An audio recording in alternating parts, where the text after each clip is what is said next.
Hi, would you like to introduce yourself? My name is Kudzai. I'm 21 years of age. And would you be able to tell me a little bit more about your story? I was born in Bulawayo in Zimbabwe, um, and I moved to the UK when I was 3 years of age. I actually turned three on the plane. Um, I lived in Sheffield initially, then moved to Bedford, and then moved to the Wirral, where I've been living in Bebington initially, and then Bromborough, and now Spittal. Um, but I've lived there pretty much all my life. Yeah. Okay.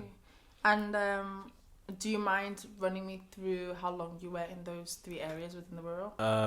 In Bebington, I lived there from when I was around 7 to halfway through when I was 8.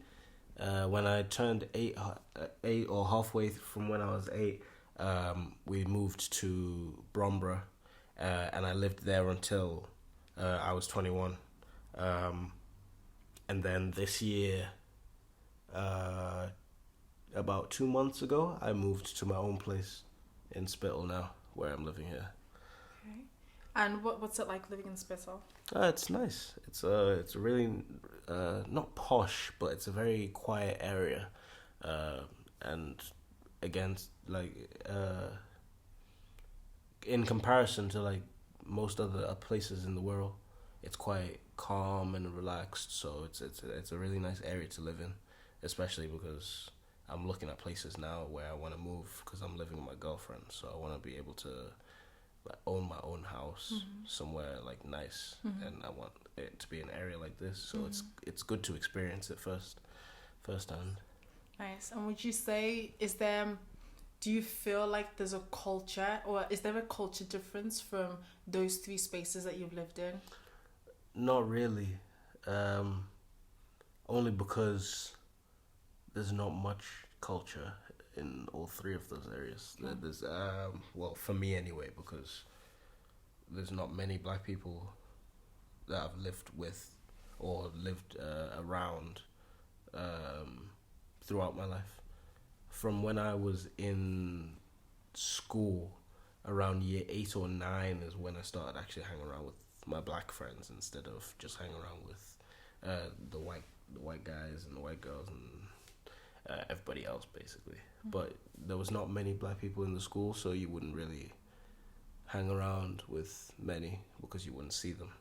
Okay. But once I started to grow up a little bit and come out of my shell, um, that's when I started kind of pushing myself to hang around with people like me, so people of color and stuff like that. Um, and that's kind of where we all started to gel. Okay.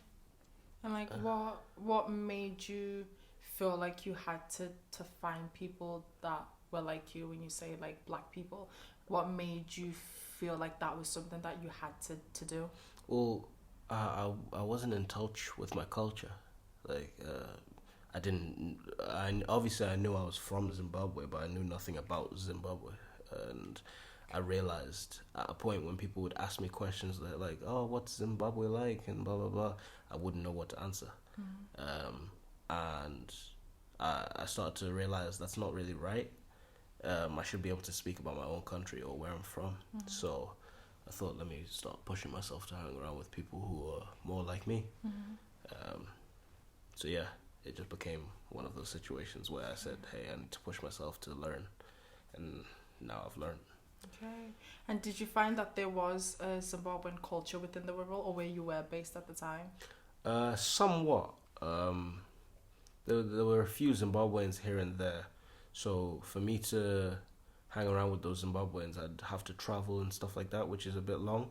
But other than that, um, it was it was a difficult one because obviously since there was only 2 to 3, still now there's only about 2 to 3 Zimbabweans that I know or that I speak to regularly on the Wirral. The rest of them either live in Liverpool or other areas where yes I could find more of them, but it's a travel instead of it just being around the corner or wherever the school or whatever you know what I mean. Yeah. No, I do. I get what you mean. Because I think even for me, having grown up in Zimbabwe, like, or not it's just in Zimbabwe, but like having grown up in Zimbabwe at the age of 10, and then like leaving and then living in Liverpool, and then having lived in Liverpool in a space where I didn't have people that looked like me or that were from the same culture, I think it took a while for me to then be able to identify who I am and see the significance of being able to connect with my roots. Yeah. And but I think not having people around me that were from the same background, I think impacted me as well. But I don't know whether that's something that you find you've experienced. Or... Yeah. Obviously, when you're with people who aren't like you, or when you're with people who aren't black, let's per se, it changes you as a person. You have to act different. You speak different. Everything's different. And then because I've seen it firsthand, because I've seen it like with myself and with the few black friends that I've got, where it went from hang around with white people to us all hang around together, it would be difficult to not notice. Hey, there's a clear difference between Kudzai then and Kudzai now. Okay. Back then, it was people pleaser and try and help everybody out, and kind of with racism, just accept it and blah blah blah. Whereas now, I'm more, if it happens, for example, racism, I'll fight that. I'll fight against, not physically, but I will argue my case and stuff like that. Like point things out. Point things out. Yeah. Whereas back then I was too shy to do so, or I wouldn't, because no one would be there to back me, or that's how I felt anyway. And where exactly, if you don't mind me asking, where did you experience this racism? Everywhere. Okay. Everywhere. Literally, it could be from when I was walking to the shop. I had a best friend, or I have a best friend called Chris. He'd explain it better, but we were walking. We had finished school. We got the train home from school. On the train, we experienced racism because Christian's Hungarian. He's not a white guy. He's quite tan. On the train, we experienced racism. We got off the train. There were other school kids that were getting off the train. Those school kids were also shouting at us. So we experienced racism off the train. Then walking from my house, where the train station was 7 minutes away. Max distance, it was 7 minutes. And through those 7 minutes, a fight already happened between me and about 9 or 10 other kids. Wow. Because of me being black. And did they make it clear that they were doing that because you were black? It was obvious. Yeah. When you hear the slurs that they were shouting, and wow. That was standard, and that was an everyday thing, and that was when I was 7, and we got back to my house, and not 7, 9. Got back to my house, and I was like, "Oh, Chris, do you want to play some FIFA?" He's there like, "Yo, are you not traumatized?" I'm like, "No, this is an everyday thing. I've lived through this. This is nothing."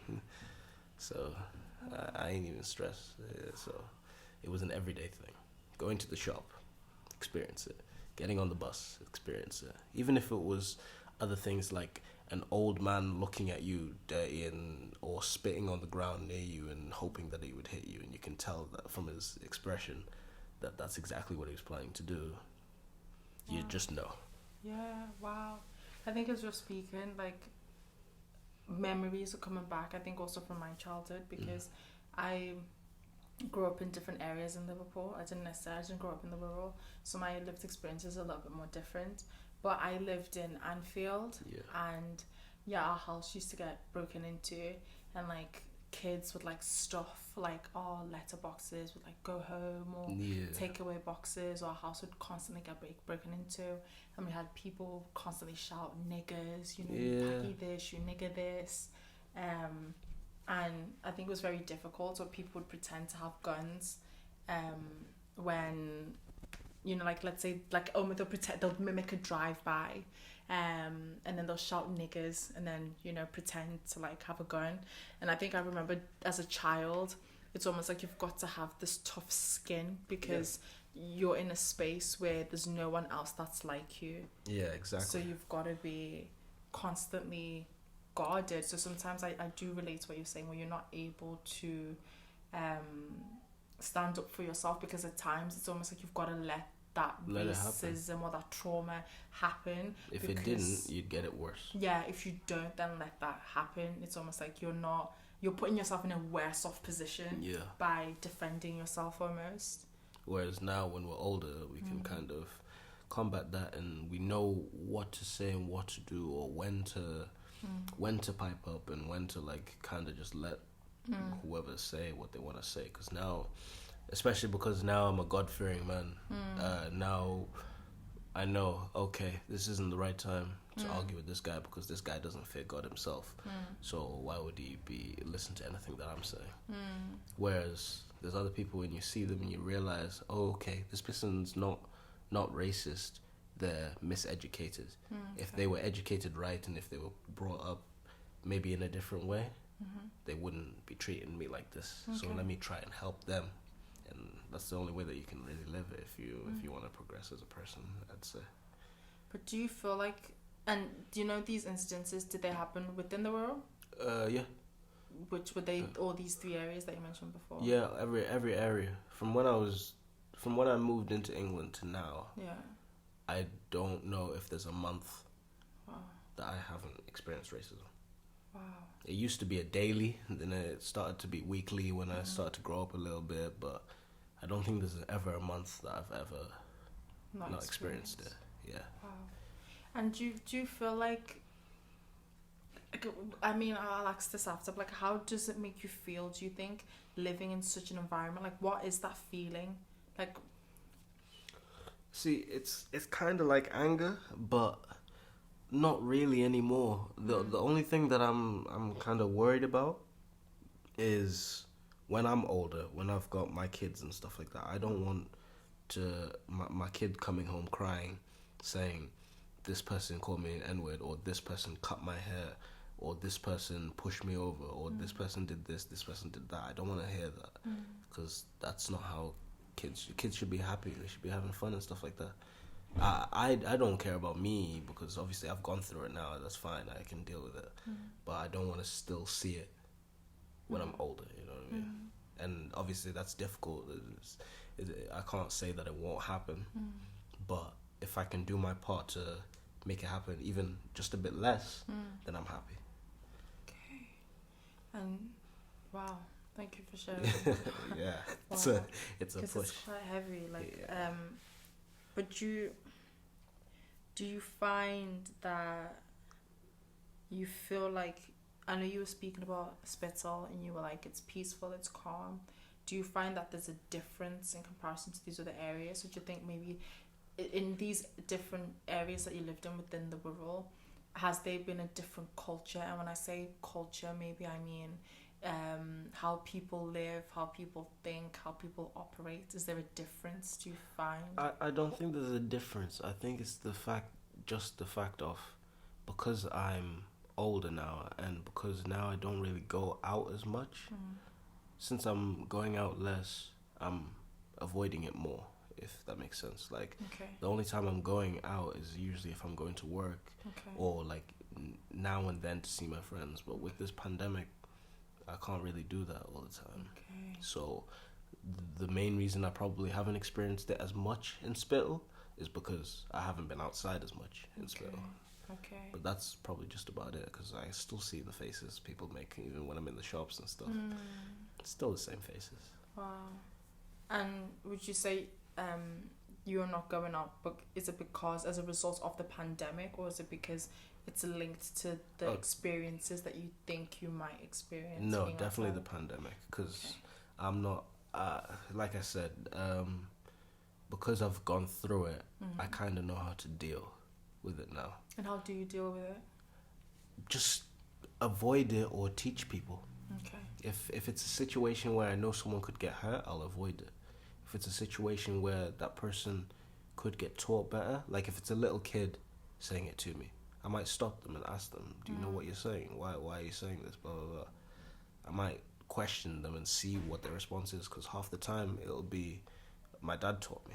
And that's when you see, okay, so this is where it's come from. And then that way you can move on. Because obviously, if it's a little kid, all I can do is tell them not to say it and move on, but they won't listen. Whereas if it's an adult and they're not a violent person, or you can't see that in them, you'll ask them, well, like, where's this coming from? Like, have I hurt you specifically, or is this from like past experiences, or have you been taught this is the only way, this is the right way? But it's a situation where you can't really, now that you're older, or now when we're older, you can't shy away from it, because if you do, that's when you'll really push yourself into somewhere negative. And when I was younger, I was in a very low place, and I believe I've got better from there. I'm obviously not great now, I'm not the best, but I'm a lot better than where I was. I'm not intentionally harming myself and stuff like that anymore. So I know I've improved. But I don't think that's because people have stopped being racist or stopped saying certain things. I just think that's just because I've either learned to live with it, or I've grown up a little bit, and I've kind of accepted it. Wow. Thank you for sharing. That's deep. That's all good. Because I was gonna say, are there services, do you think, that are there, or are there spaces where you're able to speak about these experiences that you've gone through, where people are nurturing or are understanding or are able to empathize with your experiences as a black man? If there are, I don't know about them, because it's not really a thing that people teach in schools. Like whenever I was in school, Black History Month was taught for a week, stuff like that. So you wouldn't really, they wouldn't tell you if there was a place that I could speak about it. The only people I've ever spoke to about it are people who've asked. So when people usually ask, that's usually when I speak. When people, if people need to know that information, that's when I'll speak. But if it's not necessary to be spoken about, I usually don't. And when you say necessary, what do you mean? As in, if I'm talking to my younger cousin, and my younger cousin experienced bullying or racism in school, I'll talk to him about it. I'll let him know that he's not the only person that's gone through it, and he's not going to be the only person that's going to go through it. And it's okay, and it will get better. I'll teach him that there is like a good future, but you just have to strive and push. So that's usually the only time that I ever talk about it. Or if I'm talking to, if it's gone too far and police have been involved or stuff like that, that's when I'll speak about it. But usually, other than that, there's not really a time, or it's not really a time and space area. It's quite a deep conversation, so you can't really just talk about it to anybody, because some people don't, either they don't take it seriously or they don't care enough to listen. So yeah. Wow. I think in a way I'm speechless, because in so many ways I can relate to what you're saying. And at the same time, I think it brings me to then ask whether you feel like you fit in. Do you feel like you fit in within this environment, and does this environment impact your everyday experience? Realistically, I've never felt like I fit in, because the Wirral, it's like I said, it's not a densely populated area, especially for black people or people of color at all. It's quite rare to find, and you'll usually see it's either parents or like really young children who you grow up with, and then they become the parents. So it's not many people moving into the Wirral as people of color. So I've never really felt like that I fit in. But it doesn't really change how I've approached, because since I've never felt like I fit in, I don't know anything different. So you kind of just act the same, I guess. You don't, since you don't know any different, you can't really, you can't compare it to anything. Because I think Um, for me, like in terms of like fitting in or rather belonging, I think would be a better term. I think I think for so long I struggled with fitting in, and I think that meant either I changed my appearance, to fit in what was popular, whether that was not embracing my natural hair or embracing my history or embracing my cultural food, because I didn't see that there was a space for me to thrive in being connected to my roots. So what I wanted to do was let go of that. So that meant even like I learned how to speak the like I want to say the Scouse tongue so quickly, because I was like, I clearly don't fit in because of my skin. And for so long I went through moments of like wanting to bleach my skin and doing all these other things, or self-harming, or having moments of wanting to commit suicide or having suicidal attempts rather. And I think for so long I had so much inner pain that I got to a point where I was like, I'm running away from myself. I have to connect with my identity and be comfortable in my skin, be comfortable in my hair, be comfortable in my mother's tongue, as a Zimbabwean person. So I think it's funny that you said, like, you know, like, not funny as such, it's not the right word, it's interesting rather to hear your perspective, because I think my perspective is going to be very different as a woman in comparison to you as a man. Very true. But I do feel though, like how you're saying that now, I feel like that's more me kind of now, because I've noticed I used to go by Donald. So that's probably a way that I tried to fit in. Donald's my middle name. So I used to go by Donald. Everybody used to call me Donald because that was easier. That's how people... It was the easiest way to call me, because some people couldn't pronounce Kudzai, which isn't a difficult name to pronounce. True, but and even if it is difficult, you can learn. You know, people learn new languages. People learn how to... Let's say, for example, a lot of people say when you watch football... They learn how to say the names. You learn. It's whether you're willing to actually learn, put that effort in. Put that effort in. Yeah, that's true. So it was only 2019, I think, that I stopped. I said, "Hey, never mind. Stop this Donald stuff. My name is Kudzai.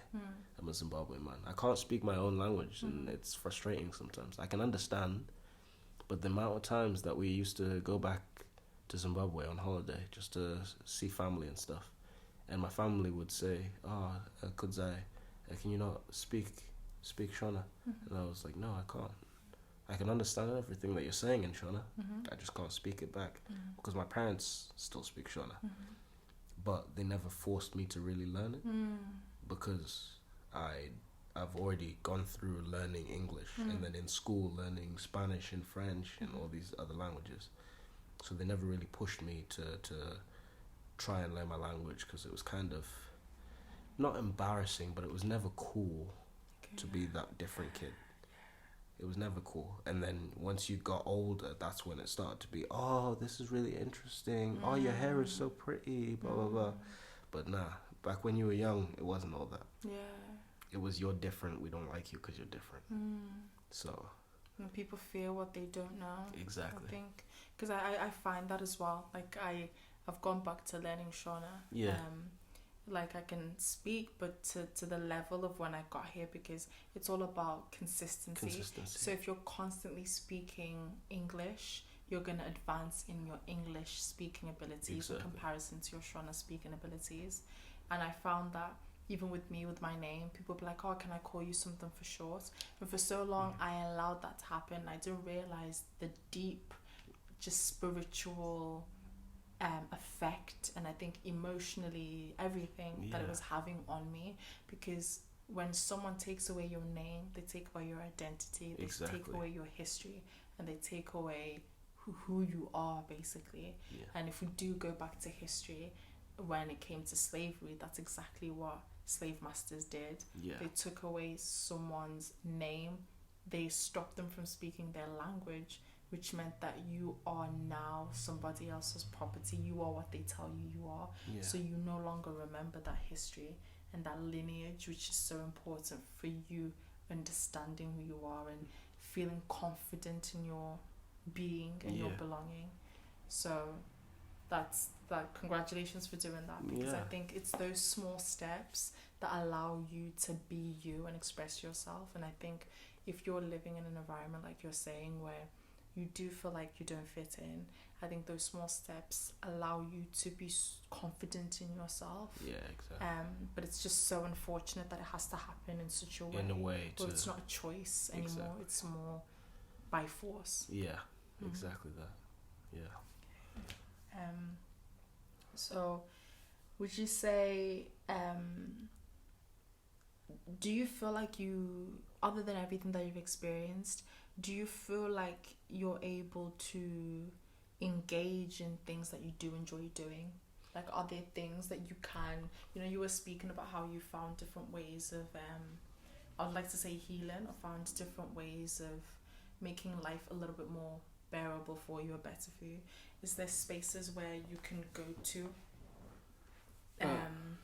that facilitate what you like and you enjoy, whether that be your hobbies or your interests? Yes and no.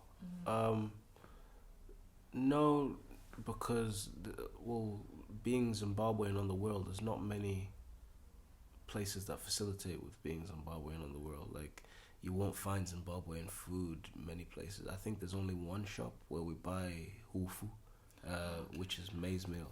I don't know. For sadza, for sadza, meal, which is like, people would have pasta or rice, but we have sadza. Yeah, we have sadza. So, to find hufu, there's one shop that I know on the world where we can get it. And it's not always there, because obviously it's not high demand. There's not many Zimbabweans in the world. But yes, because you can kind of change different things. For example, football. I've since I was young, I've always been quite big into football. And for my 20th birthday, my dad bought me a Dynamos top, which is quite a big team in Zim. And then for my 21st birthday, he bought me a Zimbabwe national team top. So when I'd go to training and football and stuff like that, I'd wear that top, and people would ask me about my culture there. Okay. So that's only now, since I'm older, it's making a slight change. So I can kind of push it on, but not really at the same time. Because if I didn't wear that top, no one would ask. Okay. And stuff like that, you know what I mean? So would you say that as you've gotten older, because I found that for myself, is like when I wear my hair, when I have the traditional Zimbabwean hair, which is my banzi. Yeah. When I wear my banzi, that's when people go, "Oh, what is that? I've never seen hair like that before. How did you get your hair to stand like this?" Yeah. And I think, in a way, I've used myself as a way to teach. Yeah, to teach. Exactly. And I think through me being invested in learning about myself a bit more, it then, in a way, not forces, but it's also made it's drawn attention to people's eyes, where they're like, okay, she's clearly different. Hold on a minute, like, what? So they ask, and I love that when people do come to me and ask me, and they say, look, I don't understand, or could you just explain this? Explain. Yeah. I feel like people are scared to ask that, though. But the people who are scared to ask are the people who were once those kids who were sometimes a little bit racist or prejudiced, or just thought in a way that was not really right in my eyes. Which is why I love now. I teach, well, I don't, not professionally, but I teach basketball now and again to kids who come to the park. I think there's about 30 kids that now know me, like, regularly, who still come. I don't like do it paid or nothing like that. I just do it just for the fun of it. But the backboard, one time, the backboard broke. The plastic covering on it broke. So I got some spray paint, and I spray painted the Zimbabwean flag on the backboard, because I knew I'm the only guy who comes here, so I just play on my own. And it got cleaned, and they ended up replacing the backboard and stuff like that. But when I was going, kids were asking me, why is the backboard like that? And I said, that's the Zimbabwean flag. And they didn't know where Zimbabwe was. But the fact that these are kids age 7 to age 14, 15, 16-ish, and all of them were asking questions, and the fact that I'm being able to teach them, it was kind of good. It felt right, and it felt like nice for them to learn, because when I was in school, even when I was young, I didn't even know where Zimbabwe was. I knew I was from there, but I just knew it was in Africa somewhere. But being able to now say Zimbabwe and people be able to go, oh, I know where that is. Yeah. It feels better. It feels right, you know what I mean? Yeah. Oh, nice. So tell me a bit more about basketball. So are they classes also? You know, the way you said you do teach voluntarily. Not. Are they classes? Oh, sorry. Not classes, but more, people just come. And regardless of how good they are or how bad they are, I kind of just watch for a little second, assess where they're up to, and then just teach them something that they don't know. Whether it's just learning the rules and then just setting up a game and me being involved in that game, I'll go on whatever team's losing or whatever. But just something so they have fun, but then they do learn a little bit more. So that next time they come, I watched this video, Kudzai. I watched Michael Jordan do this. Can you teach me how to do that? Okay, yeah, that's cool. I'll show you. This is how you do it. And then progress again and again and again.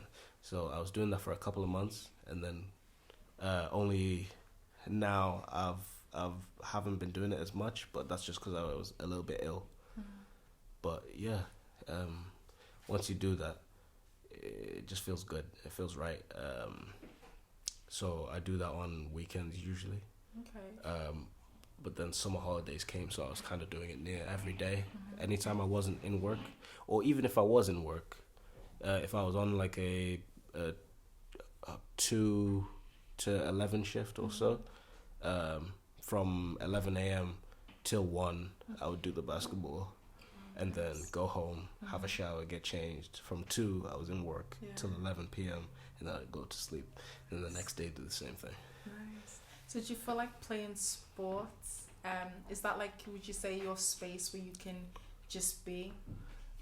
Yeah, because with sport, I feel like with sport, it's very open. Like, you can kind of be who you want to be with sport. If look at the best sports players like Cristiano Ronaldo, he's from Portugal, so people will find out more about Portugal now just because of him. Lionel Messi, Argentina, people like Messi, so they'll go, oh, Argentina, this place, I went on holiday in this place in Argentina, blah blah blah. So if I can do that same thing with basketball, or that same thing just with Zimbabwe, that's grand. It's good, you know what I mean? Yeah. It's like doing your own political movement. Exactly. Or rather, not just political, but making your own change. Exactly. The best way that you can. That I can do it, yeah. Creatively, but also doing it in a fun way. Yeah. Where they'll actually want to learn more. And engage. They'll want to come back. They'll want to do more. Instead of, I'm teaching you, I don't want to learn this anymore. I'm bored now. To, this is actually really fun. Yeah. Let me come back next week or tomorrow and see what more I can do or what more I can learn. Yeah. I mean, so yeah. That's amazing. So just one last thing I was going to ask was, so if you could change anything, or not just change, but improve anything, whether it's have services or have spaces or create things to be more inclusive or more diverse, what would your picture be of a perfect Wirral? Maybe just an area where not even just people of color, but just loads of people can connect and just teach or learn different things. If it was specific for me, I'd do basketball. A massive basketball court, or 3 or 4 courts all close together, where there's a set time where people can all come, and there's one teacher or 5 teachers who can all come and they can share their stories. And then those stories, because it's something fun that kids will learn, they'll remember that. And then they might even tell it to their kids when they're older, and blah, blah, blah. And that's, as long as there's progress, I'm happy. Nice. So something along those lines, but obviously not everyone loves basketball. So something that everyone loves, or at least the majority of people loves. Even if it's an advert on McDonald's, in the closest McDonald's, you know what I mean? Where it just says, this it doesn't have to be Zimbabwean, but this African did this, you can do it too. It makes them learn. It makes them want to learn more. You know what I mean? Nice. So Nice. So would you say, because that sounds really inspiring, because I do agree with that, because I think it's finding ways of educating people, but doing it in a way where people do engage. And I think even, let's say you do experience things, there's spaces where you can speak about it and heal. Because I think, just to go back to what you were saying before, you yourself have taken a courageous step and brave step to be able to make peace with what you've experienced, and you're doing that alone. And my understanding of it maybe is because there aren't any services that are available. Not really, no. I don't know any. If there are, I don't know about them, because I've never been told about them. But I, from what I've seen and from what I've looked for, I haven't seen anything. I haven't seen anything. But I just love the fact that you're being your own ambassador. You know, you're finding your own ways of like creating a different, brighter future. And I think, just to like finish it off, what would be your words of wisdom, I guess, to the previous, past and current generation? Just keep pushing. The change may not happen when you see it, but the change will happen eventually. And when that change happens, you're going to be part of that history. Nice. That's beautiful. That's beautifully said.